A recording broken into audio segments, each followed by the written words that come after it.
Dan Delmar, Justine McIntyre in for Aaron and Natasha, who are back tomorrow. David Heurtel is here, former Quebec Liberal cabinet minister and counsel at Fasken. Hello, David. Hello, Dan. Let's begin with the housing situation. Over 100 Montreal households, I think nearly 200 in Montreal still without a home. What does this say about the current state of the market and the current state of municipal administrations dealing with the situation? Well, even reports, Dan, over the weekend were saying that over 700 families were without homes across Quebec. So first and foremost, I think that says a lot about what the Premier said last week about him never seeing a 1st of July having any crises while he was Premier. The fact is that even one family not being able to find a home in Quebec is one family too much.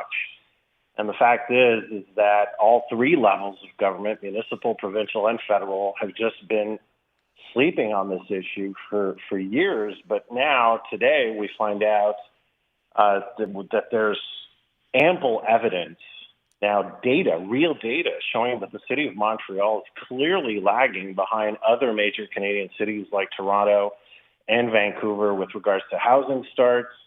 And the fact is that the Plante administration seems to be much more concerned about being right and being dogmatic on the issue of housing.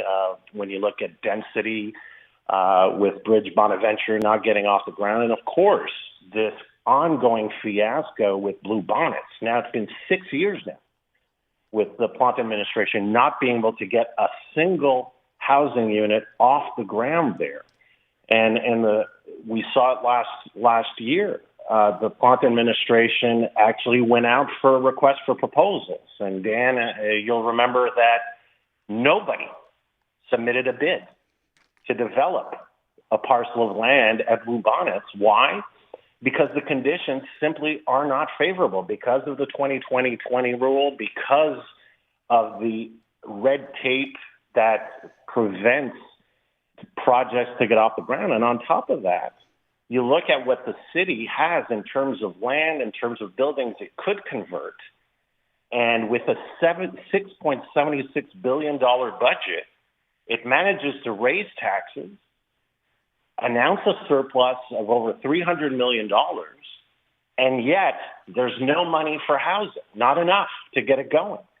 So the Plante administration can't get off by just blaming the Legault government. And don't get me wrong here, there's plenty of blame to go around.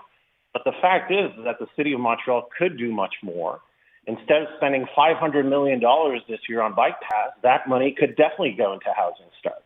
But it doesn't, because this administration does not want to invest in housing and prefers to blame the federal government or the provincial government, depending on the day of the week it is. David, Justine McIntyre here. Great to hear you talk about this. We were talking about this actually with Elias this morning on the Big Five. We were talking specifically about Blue Bonnets and some of the stalling that's been going on there, as you mentioned. Promoters just simply not being interested because the conditions are too stringent. However, I do want to point out that there is currently a project to develop social housing units, 125 units that is going forward. So there is some small progress there, but I agree with you, not nearly enough. However, when you say that Montreal is falling behind cities like Toronto, I mean, isn't that part of what got Olivia Chow elected, is that Toronto was absolutely failing with their Housing Now project to get anything at all built? I don't think that Montreal is quite yet falling behind Toronto, and I'm just going to challenge you on that because I do want to get to a question on the REM. But I want, go Justine, ahead. If you want to talk about why Olivia Chow got elected, I mean, first of all, it's far from a mandate. I mean, she'd even get Did she even get 40% of the vote? No, 37. Yeah. And there were over 100 candidates, including a dog, running. Fair enough. So if you want to analyze the Toronto election, we can do that. It was a circus. The fact is, the only data point I was quoting is housing starts, period. Right.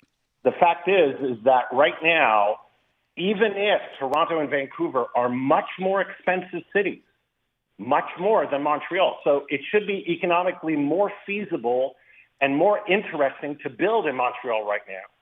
There are less housing starts in Montreal than the two other major Canadian cities who are much more expensive cities to build in. And as you correctly pointed out, though, where Toronto is it's a much tougher market. It's much more difficult to get housing going.